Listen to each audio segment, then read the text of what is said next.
Mike's Divided, everybody, and we will be talking about the NFL today and the schedule being released. So with that being said, we will have all the new dates coming up and all the incredible games that hopefully we will be able to, maybe fans will be able to attend. We can only hope. But Zach, what do you think? Are you excited as I am? I am astonished and happy to be around because honestly, me being a Broncos fan, I don't get to go to a lot of games anyways. Right. But if I get to watch the Denver Broncos, I just want to see people I'm okay. play. That's all I want. Play. I'm tired of watching reruns. I'm telling you, I watched the Broncos Patriots AFC Championship the other day where Tom Brady was the leading rusher for the Patriots with 13 rushing yards. Yeah. They did not win that game. The Broncos did. It's a solid sign. The Broncos won that game and then won the Super Bowl as they beat the Panthers. Yeah. Well, I'm sure that's what every Panthers fan wanted to hear this evening. You're welcome. But so we're going to talk about just the records today mainly. We kind of just want to focus on kind of our predictions, and then once these schedules get released, we're going to be able to give you guys more of a explanation as to why we think that and the games that we think they're going to win and lose. But we're going to start out here with the AFC East. And for me, I guess I speak for both of us when I say that the Patriots, I think, will end up going 7-9 this season. And a lot of that's due to the loss of Tom Brady, but I also feel like they're just losing a lot just in general, and I feel like the team chemistry just isn't going to be the same. So what do you think, Zach? The chemistry isn't there. Tom's not there. Right now, their starting quarterback is Jarrett Stidham. Yeah. And so 7-9's fair. Does this mean they don't make the playoffs? Maybe. It might. Yeah. And for both of us being AFC fans, you being an AFC East fan, you kind of want that. Yeah, absolutely. Go let the Bucs win. Yeah, I mean, I think that they're going to have really tough, some issues. I mean, every team in the AFC East plays a tough team this year. I mean, they have a tough schedule. They're playing the Ravens. They're playing the Chiefs. They're playing. I mean, they've got a tough schedule. So, I mean, for instance, I really think that this could be something that we see. It's something really new. But we'll move on now to my Buffalo Bills, and it's going to be one of those things that I see them going. Really, I see them ideally going 12-4, but I realistically see them going 11-5, which is great, which is fine. Because that's really going to be something that's going to probably you'll make the playoffs, but most likely win the division as well. So that would be great for the Bills. Yeah, the Bills are winning the AFC East. That's my prediction with it. Yeah. And you had them going 12-4 originally. Mm-hmm. And then you took away an AFC West team that was not the Denver Broncos. So I have you guys going 11-5. Yeah. But it's a different. But you have us beating the Chiefs. Right. That was the one I had us losing, so that's ironic. So that'll be interesting to see. And going on now, let's talk about the Jets as the New York Jets. Now, the New York Jets really, I feel like that's another team that chemistry comes into play. Because with the whole thing with Le'Veon Bell and with, they're still not surrounding Sam Darnold with the targets he needs, where, Robbie Anderson leaving, and they still didn't really go. They had those opportunities like we talked about where they could have gotten those receivers that you guys got. And, they just... It's one of those things that we'll see if they can do it, but I just feel as though they're going to fall short once again. That's why the Jets go 5-11. They don't have an elite receiver. Right. And then Le'Veon Bell wants to play well, but he's such a patient runner. Yeah. But that line collapses so fast. Yeah, I know. Well, that's the thing, because since he is so patient, with the way that things go for them and the way that they block, it just doesn't seem realistic for him to get and be able to explode the way he should be able to with that Jets team. So exactly. We'll move on now to the Miami Dolphins. And I know all Dolphins fans are hoping for a little bit of a change having Tua. Fins up, baby. But I still see the Dolphins going like 6-10. It's just, when you look at their opponents, and we'll see their schedule week to week, but just looking at their opponents in general, I don't really see maybe the Jets, them being the only team that they sweep in that division, but I just don't see it happening as that being one of the teams that they can get all those wins with. But hey, being a Dolphins fan, right? 6-10. Mm-hmm. Improvement. Yeah, exactly. Well, that's the thing. I really feel as though no matter what, they're going to improve, and I think that they're going to improve even more. Even if the record doesn't show it, they're still improving because I think having Tua, they'll feel a lot more confident. It takes more than a year for a team to really go from who could have been the worst team in NFL history, even though they didn't lose. They didn't. Well, because think about it, we went from a team that was when we had the Browns and they were just focused on winning, and now we're at the point where we're thinking, when are the Browns going to make playoffs this year? Stuff like that. Right. So and look at the Dolphins last year. Their leading rusher by the end of the season was Ryan Fitzpatrick. Right, exactly. So they have a lot that they can grow on this season, produce. and I think that's going to be good. And honestly, with the Patriots going to be, with losing Tom Brady and having him out of that division in general, it's just going to be something that really is able to help every other team out in that division. I feel like it's going to be a little bit weird for all the AFC East opponents. You know, you go or going to Gillette. But then it's like, wow, we could do a we have a chance. Yeah. We'll see, and like the Bills almost won there last year, and now when we go in, I just feel great going in this year. So it'll be interesting to see.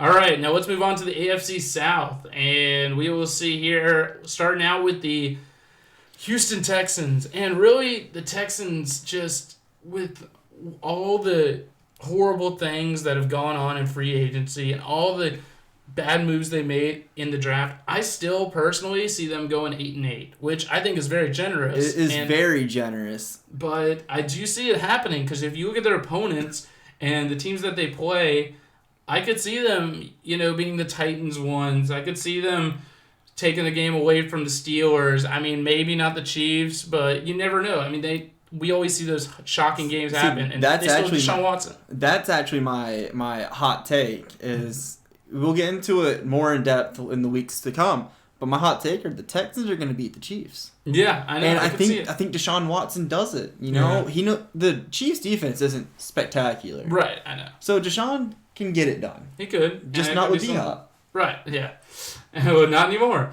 So, moving on from then, we will move on to the Indianapolis Colts. And the Colts, I know they got Phillip Rivers. I know they have a little bit of change going, but I just don't think it's going to be enough to really get even to 500. We have them going 5-11 just because it comes down to what we said with the opponents. Too. Right, and here's why I also think 5-11 is fair. Look at Phillip Rivers and Joe Flacco, kind of the same, right? Like kind of build and the way they play. Neither are crazy, active and running and on the move. So and Joe Flacco did not produce for the Broncos, and then we were locked and loaded. Drew Lock came in and got us to a great season come. Yeah. So I think with Phillip, I don't think he's gonna start, but over time he's gonna come in, and it's going to be mediocre. It's just a 5-11 team. Yeah. And so let's move on now to a team that we think is going to be the juggernaut in this division, and something that we saw a little bit of last year, but it's going to be something that grows even more this year, is the Tennessee Titans. We have them going 10-6. Tighten up, baby. They're looking great. Derrick Henry looks great. I think that this is a playoff team because they're going to win this division, and they're going to make some noise in the playoffs just like they did this past year. They're going to make noise, and I think the Titans got lucky with the out-of-division home and away slate. I think so too, yeah. It kind of fell to them a little bit. But either way, we can't discredit how good they are. Right, and I think, honestly, that they're going to be a tough team to beat in that division. They're scary. So, and then the last team that's also mediocre in that division, I feel like, that won't be going anywhere is the Jacksonville Jaguars. And the Jaguars I don't really see anything changing too much. They didn't do anything different. If anything, they lost Foles. I mean, they got rid of Nick Foles. I understand Minshew Mania is a thing, but the Jaguars are just as good as the Jets. Yeah, I agree. And that's why we have them with the same record. 5-11. 5-11. So, talk to us a little bit now about your division, the AFC West. Let's talk about the AFC West. There are two teams in this division that I think are going to go over 500, and two teams going under 500. The first team are the reigning, defending Super Bowl champions, the Kansas City Chiefs, going 11-5. This is a team that's scary. They didn't lose anybody. They're young, and their offense is so and they're explosive. coming off a crazy season, being Super Bowl champions, so they're already living large. In the words of Travis Kelce, you gotta fight for your right to party. I didn't say as enthusiastic as he did. Because you're not as enthusiastic for them. No, I'm not. But this Chiefs team, I think they sweep the Raiders and the Chargers, and then they split with the Broncos. Yeah, I could see that too. And honestly, I could see just with the way that their schedule lines up, they're kind of at that same thing with the Titans, where they kind of fell into a good place where their away teams aren't as strong as their home teams. So, and although we saw them do better away than at home last they year. were 7-1 on the road last year, and then 5-3 at Arrowhead. So, I mean, it might be bad. Who knows? But see, we always have those shocking wins and things that we don't expect. Like they have to play at Baltimore. Mm-hmm. That's a nasty game. Mm-hmm. That'll be a great game. It better be prime time as well. Now, what do you mean 1 o'clock? Yeah, prime times are for Denver. It'll be the 1 o'clock games. Yeah, nobody else can watch them. Yeah. Moving on to my team, the Denver Broncos. They're the other team over 500, and I'm gonna say I'm biasedly as I can. With all the weapons Denver got through the draft, this is an 11-5 team. This is a team that will split with the Chiefs, as I said, but they are. I think their level, like the Chiefs are here, and then the Broncos are neck and neck, and then the Chargers and Raiders are just down below. I have the Chiefs winning the AFC West. I know they're both 11-5, but if you go to division games, I have the Chargers beating the Broncos at Mile High. Yeah. Which means the Chiefs win the tiebreaker. Yeah. Well, and my thing is that when it comes down to it, I feel as though you guys, both these teams, and everybody in this division, you guys are playing a division now. The division you guys have to play up against is now Brady and Drew Brees' division. So playing those teams is really going to be a nice test for you guys.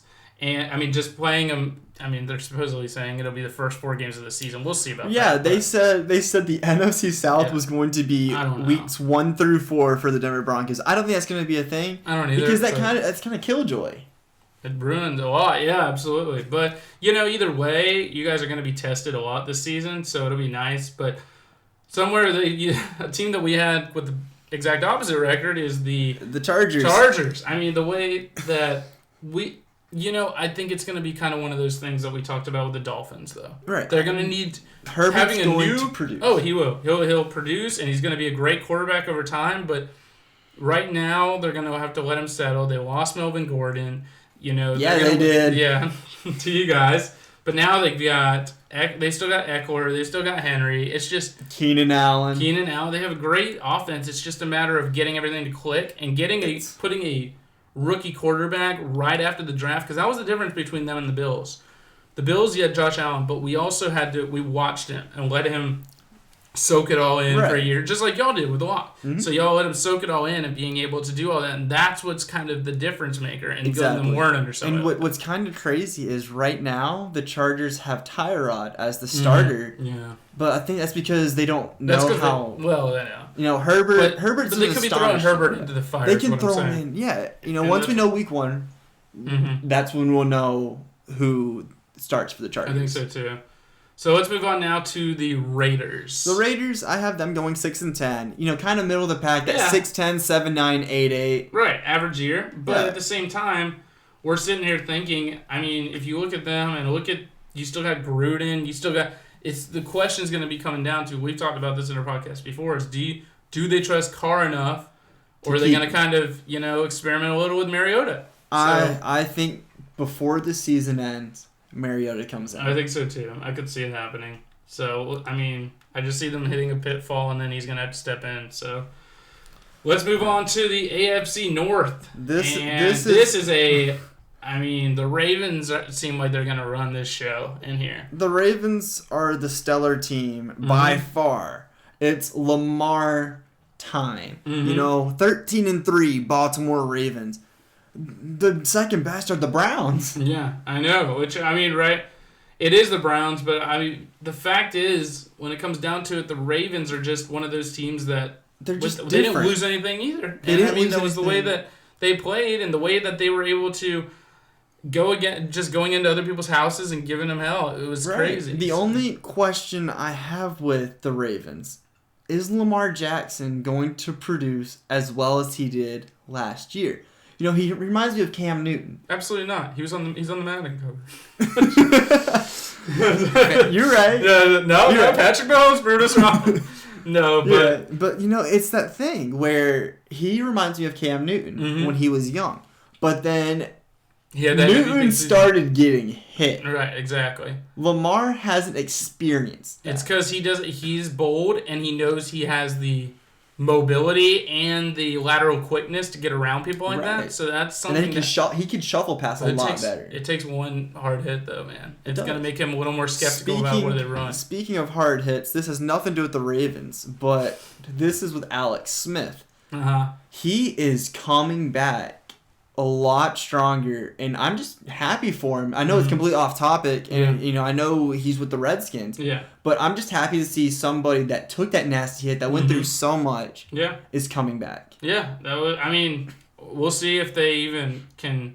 They might do with them. Yeah, we'll see if they do anything. But at the same time, you never know. If I know anything about Ron Rivera, he switches things up quite a bit. He does. So.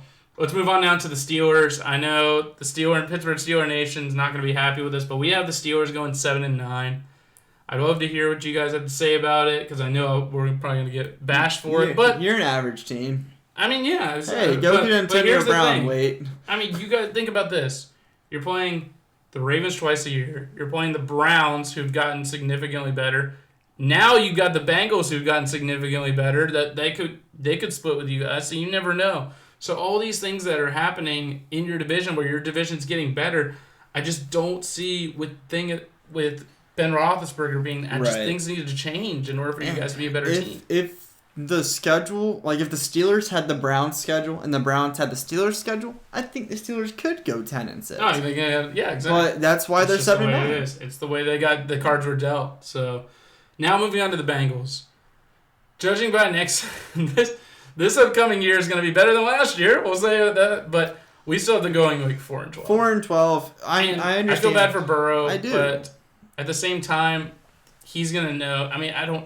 You can't assume that he expects this team to be a playoff team the first year he comes in there. Right. And, be it for him, they could shock us all. They're playing a hard division and then hard non-division and non-conference games. They have to play the Texans, the Chargers, the Titans.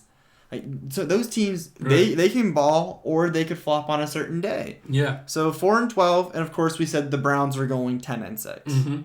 I agree. So let's move on now to the NFC, and we'll start with the NFC East, a division that nobody wants to win, and we'll start with the Eagles. And what do you have to say about the Eagles? 7-9, baby. Eagles fly to second place in the NFC East this year. Only behind a team with an average record of 8-8. Hey, CD Lamb has already proved us for that. Yeah. But I do see the Eagles just being a team that has those good wins, though, that they steal away. And it's going to still come down to the end, I think, where them and the Cowboys will be battling for that top spot. It's just tough. Or battling or trying to give it away. One of the other. I can't remember. But it's so tough for the NFC East. They have to play the NFC South. Yeah. And they have to, they're playing some tough teams. They got to play the Ravens. I know. It's tough.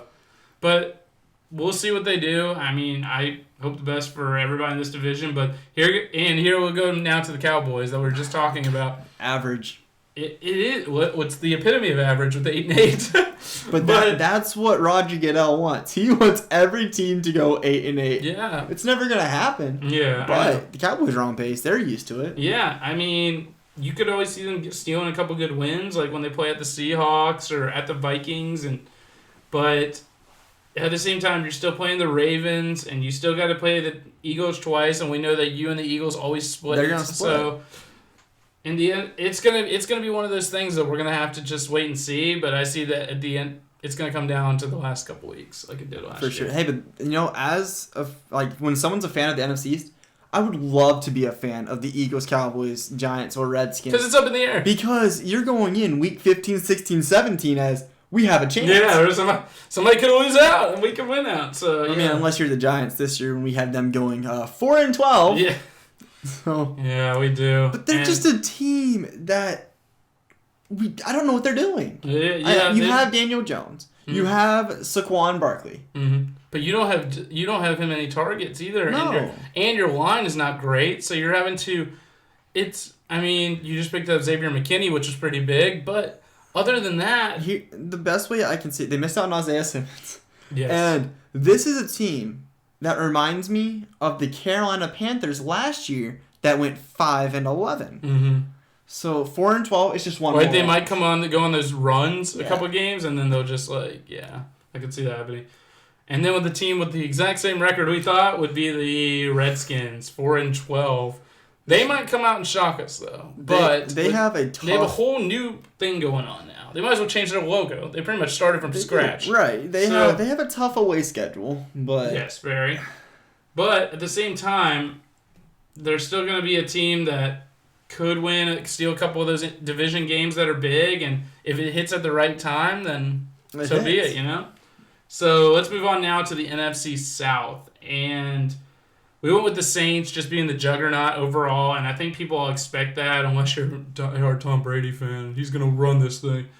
No, I do not think so. I think the Saints are still going to be – they're going to go 14-2, and that is a crazy bold statement, but I could see it. This is the best team in the National Football League. I agree. The New Orleans Saints. Hey, here's what's great.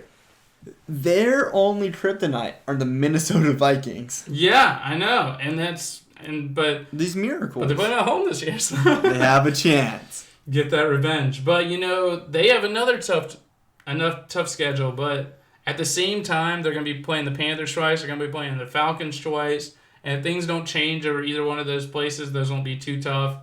So basically the Bucs and them, everybody's going to want to watch Brady versus Breeze. I'm so excited. I am too. I can't wait to see it from my television, not at the stadium. Can't wait to see football.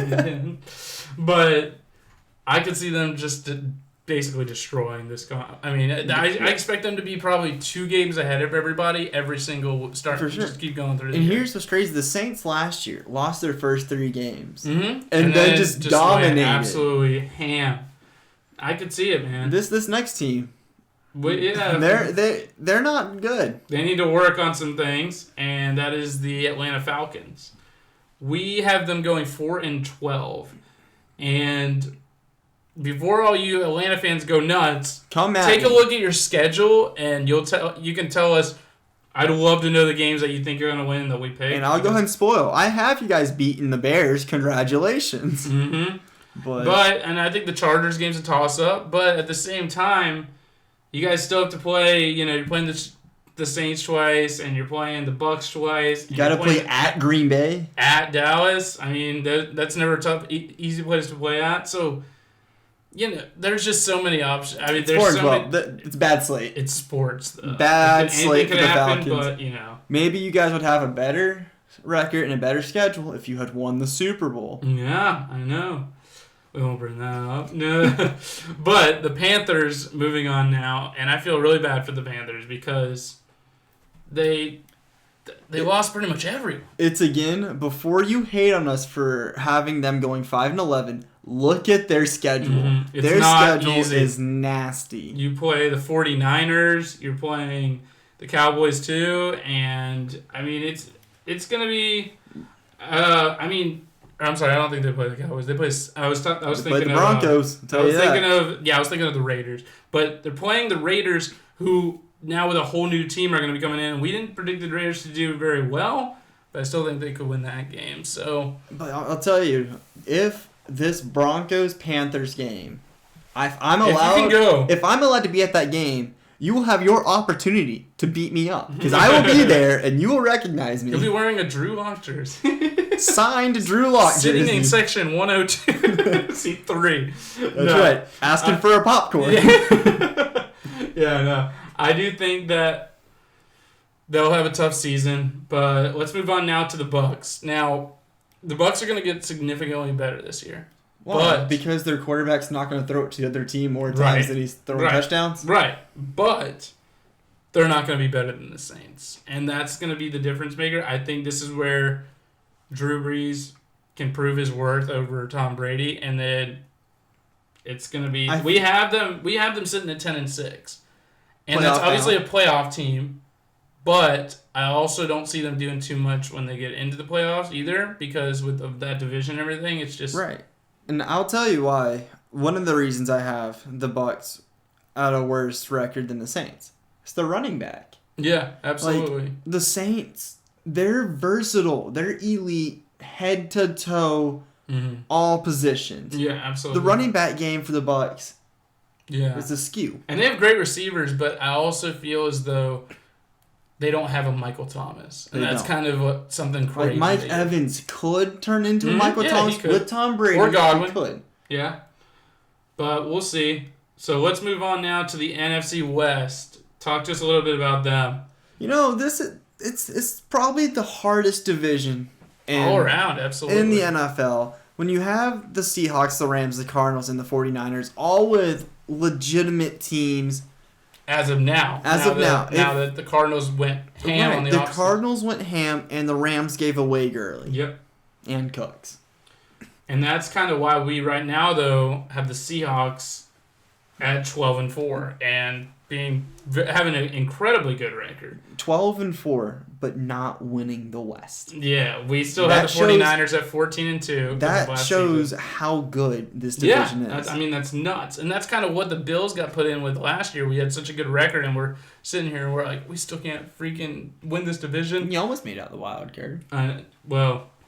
Yeah, I know, but I'm saying just we could have, and we could have won the last couple of games, but it's beside the point. But what I'm saying is, the Seahawks, I still feel as though they're going to have a tremendous season, and they're going to be very dominant and just being able to still do all their just classic. Russell's going to be Russell. Yeah, absolutely, and he's going to make those moves, and they're always still going to be a team that teams don't want to see and have to play, especially at Seattle. I mean, that place is tough. So we'll move on to the Rams, who we have at 8-8. The worst team in the NFC West is 500. That's not bad. That's the best team in the NFC East. Yeah, that's true. That's the way I'm looking at it. Just think about that. It's really bad. That shows how good this division is. It is. Or how average the NFC East is. You look at it whatever way you want, I guess. But the Rams, I feel as though just playing in that division and all the talent in there is really what's going to hold them back from really excelling. So, for sure. Let's move on now to the Cardinals, who really made amazing. I still think that they're the third best. We put them as the third best team in there, but the strides they're making and the steps they're taking, it's amazing. But hey, what's great for D-Hop is he's going to a team that's going to have a better record than his previous team. Yeah, absolutely. And that's what I could totally see that happening. But rounding it up with the 49ers. Number one team in this division. Yeah.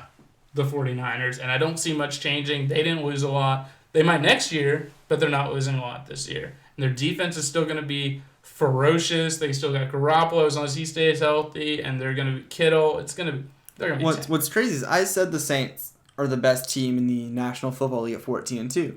And I have the 49ers, as do you, at 14-2. Mm-hmm. But if you look at who we play, the 49ers are going to be the 1 seed due to a tiebreaker.